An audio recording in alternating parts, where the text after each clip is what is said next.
Thousands of warriors from across the galactic rim filled the stone terraces, their voices stilled by the sight before them. In the center of the pit, beneath twin suns and the watchful eyes of 100 recording drones, stood a single human girl. Unarmed. Unarmored. Unafraid. She looked no older than 20 cycles, her expression unreadable. Across from her towered the apex warlord Groktal, champion of the Seric Dominion, 9 feet of bioforged muscle and brutality, adorned in battle-scarred armor and wielding the legendary dual-bladed Soul Cleaver, a weapon that had decapitated 3 planetary rulers in the last decade. Groktal sneered, baring his triple rows of serrated teeth. "Speak, Deathworlder. Offer your plea. Show some honor before I cut you in two." She said nothing. 1 second. 2. Groktal stepped forward, dragging the Soul Cleaver through the sand, its blade sparking crimson where they scraped the blood-steel floor. "You were sent here to die," he growled. "Your people, your kind, should never have dared challenge the Seric. Now you pay the price." Still, the girl stood silent. 6 seconds. 8. A low murmur rippled through the crowd. The other warlords, gathered in observation above the pit, exchanged puzzled glances.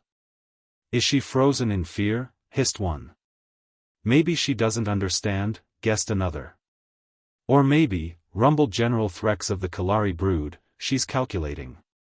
At 13 seconds, she moved. A single blink. Then she tilted her head and stepped forward.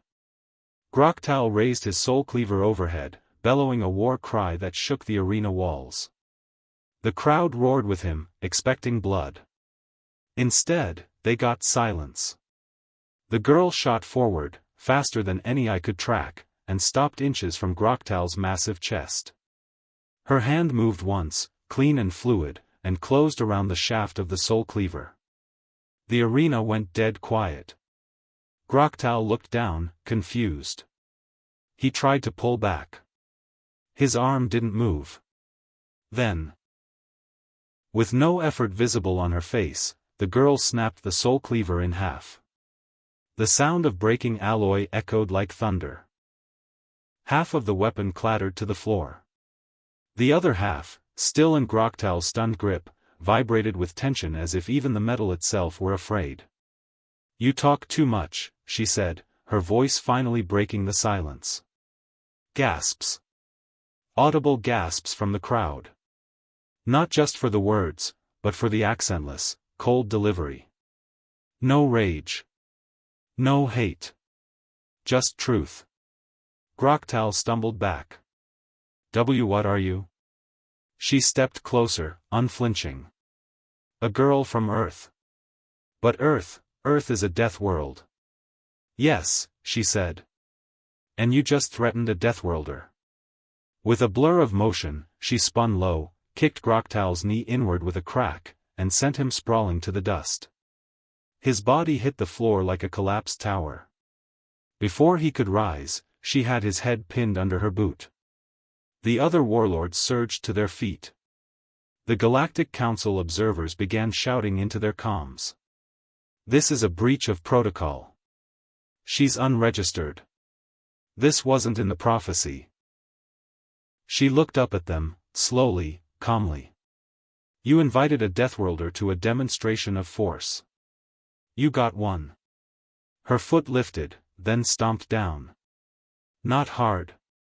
Just enough to make Groktal cry out and drop what remained of his weapon. "I'm not here to play your games. Earth doesn't kneel. And if you think one broken blade and a bruised warlord is the worst we can do." She stepped back and let Groktal crawl away, whimpering. "Then send more." The arena didn't cheer. It didn't boo. It just watched, the way prey watches a predator they hadn't realized was among them. Later that night, in the upper chambers, a recording of the incident went viral across 13 star systems. The tagline read, "Humanity doesn't roar. It waits, then strikes." And from that day forward, no one ever again invited a Deathworlder to fight for sport.